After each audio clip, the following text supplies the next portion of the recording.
চলে এসেছি বন্ধুরা, এই একদম তাজা তাজা লোটে মাছ নিয়ে এসেছি।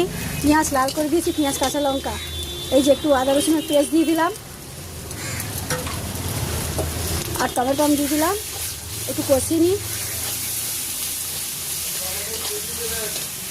আটা দিচ্ছি,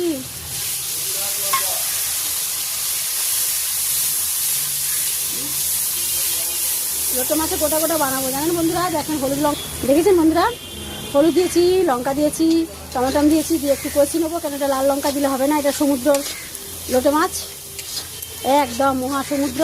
এটাকে একটু ভালো করে কষিয়ে নিই দেখাচ্ছি। ঝাল করে কষিয়ে নেবো সুন্দর করে, লবণও দিয়ে দিয়েছি। তারপরে তো ধনে পাতা আছে, দেবো লাশ পাতা, একদম ধনে পাতা সুস্বাদু, এটা তো না দিলে নয়। দেখেন বন্ধুরা দিয়ে দিয়েছি, কষানো হয়ে গেছে। এবার এই হালকা করে এরকম নাড়িয়ে গোটা গোটা থাকবে, দেখাচ্ছি, দেখাতে নাড়ানো যাচ্ছে না বন্ধুরা, একটুখানি দেখেছেন, একদম দুর্দান্ত লোটে গোটা গোটা থাকবে সব, একদম জিরো জল আসার মতন। সবাইকে টাটা, সবাই সুস্থ থাকেন, ভালো থাকেন, এই বলে শেষ করে দিলাম। গোটা লোটে ঝাল এবং তুলবে খাবেন, দারুণ অপূর্ব, এই বলে শেষ করে দিলাম। সবাইকে টাটা, সবাই।